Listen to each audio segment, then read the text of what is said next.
So, dear participants, let's start our program.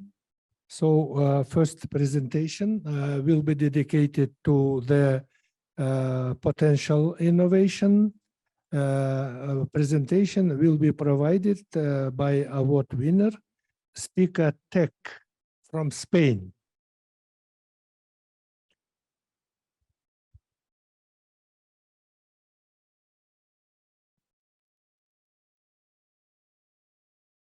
Hi, hello all.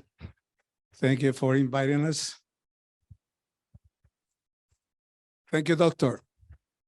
Very nice. As I said, we are extremely happy to be here. It's an honor and a privilege. And we have a good representation here. We just saw our Chief Executive Manager,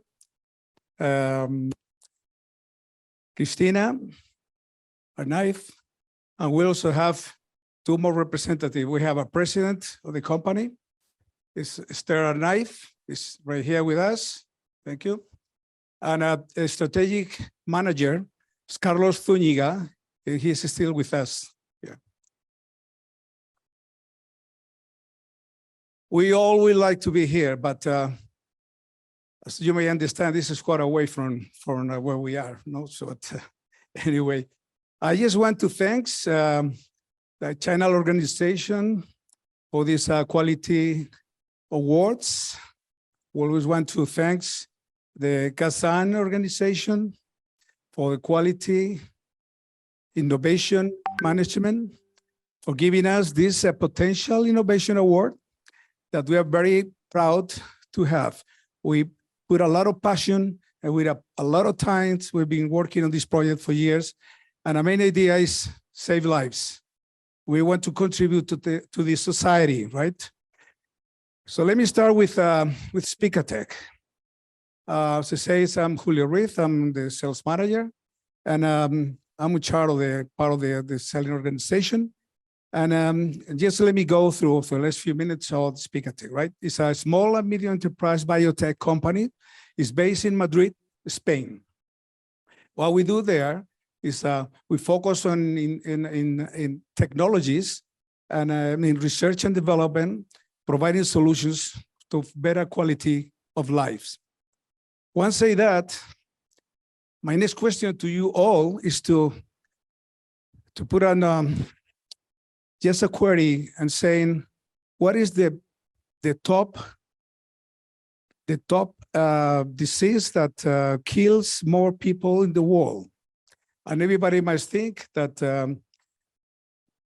probably wars. Someone may think they could be epidemics. Some others, they might think they are disasters related. But the true reality is that the heart problems is the worst, is the first killer in the world. First killer in the world. And now let me just go through the slide. All right, about 18 million people die every year. Just imagine, the amount is huge. And 24% of all those deaths are related to what is called arrhythmia, right? We're gonna mention this word quite a few times during this presentation. Just imagine the costs they have on societies and healthcare systems are incredibly high. We're talking about spend just in 5-6 countries in Europe. We spend more than 120 billion euros. I say billion, right? Just in Spain is 1.2 billion. So just imagine the impact this disease, heart diseases, has on the society, right? The time they spend on the operations are about between 4 and 6 hours. It's a lot of inefficiencies on the system. There are many companies that have been running around, many medical devices been around for time being, but they are still very inefficient in terms of time, cost, and what is most important, risks. And now you will understand why risk is so critical. All right, what you see here is what happened when a a practitioner, a cardiologist, has to do when you have an arrhythmia, right? I don't know if you're familiar with this kind of disease, but anyway, let me show you something here.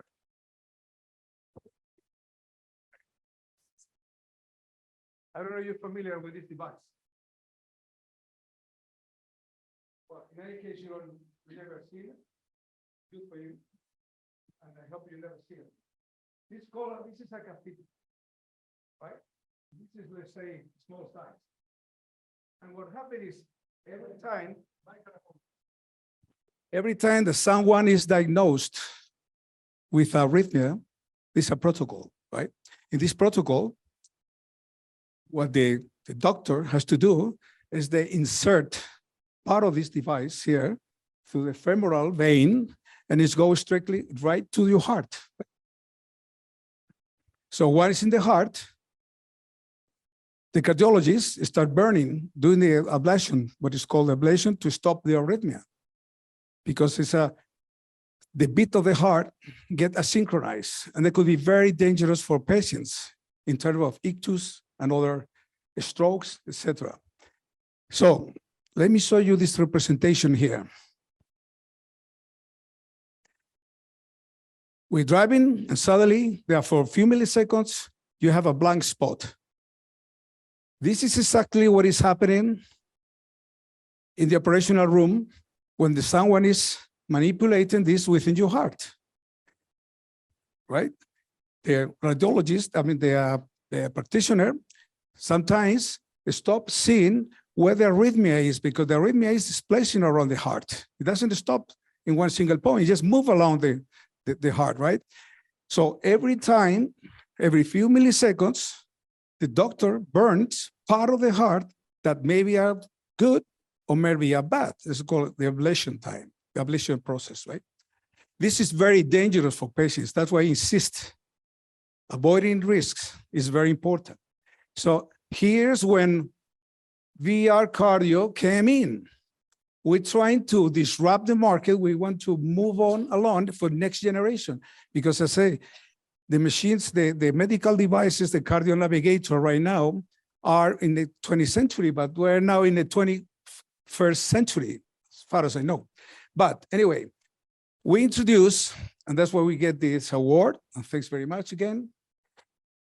The solution is called VR cardio, and this is a very disruptive, efficient medical device tool for diagnosis and treatment of arrhythmia. Just follow me with this following sentence because it's a little complex. This is a 4D, because it's a 3D plus time where we manage all the signals. It's a 360 degrees around the heart that we can monitorize. It's a stereoscopic holographic representation. Boy, this sounds a little weird, but anyway, we are able to build a heart to get all the signals and represent it, push it to the cardiologist, so he'll be in extended and virtual reality.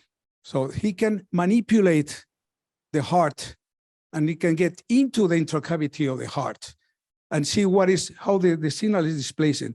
At the same time, it's a non-invasive, going back to the device, right? This is non-invasive device. So we apply machine learning techniques, deep learning techniques. So every time we perform a test with the solutions, the solution learns by itself due to the deep learning techniques, right? So presented to the cardiologist, so the cardiologist has a representation, a true representation of where is the arrhythmia start with and how it goes around, so he won't have the blank space anymore. This can save a lot of lives, a lot of times, and a lot of money, right? So we improve the detection, and always, as I say, we apply, we have around a 90% cost reduction. We already mentioned in the first slide, the huge amount of money we spend. Just imagine if we can save about 90%, right? Let's move on faster. Okay, here's the product. The product, thanks. The product basically is two components. One is a vest, it's a capture device, it's a flexible device, right? Textile. These are multi-purposes, sustainable. And the other component is the navigator system, right? This navigator system has algorithmia to gather all the signals and analyze them and treat them. Let's move on. So what is the key word here? What is the value proposition, right? Well, value proposition is saving lives, save at the beginning, and save money. So here the word is reduction. We reduce death, we reduce time of hospital beds, we reduce operational rooms. It's around 82% cheaper, etc. We can just go on, but anyway, just you can always look at our presentation later on. When we talk about competition, these are some of the large corporations that have been in the market for a long time. And but right now is what I want to show you here is it's a user-friendly and a medical device is medical image is not necessary. We have a lot of traction. We will receive the award for the European Innovation Council, and accelerator program has been funded with 6 million euros. So we're very happy about that too. We received the QIA from Spain, yours, etc. We have tested the device in hospitals, and we're almost ready to go by the 2024, right? By Q2. So we're almost ready. Well, next year we'll not be talking about potential, we'll be innovators such. This is the marvelous team that are participating in this development. Our business model that we can discuss later on. Okay, we just, as I say, the European Innovation Council has granted us with 6 million for this project, and we are very happy to. So we're going to look for funding here in Kazakhstan. So if you have someone interested in investing in a company, we're very happy to discuss. Thanks very much. I have all the data for you to have, and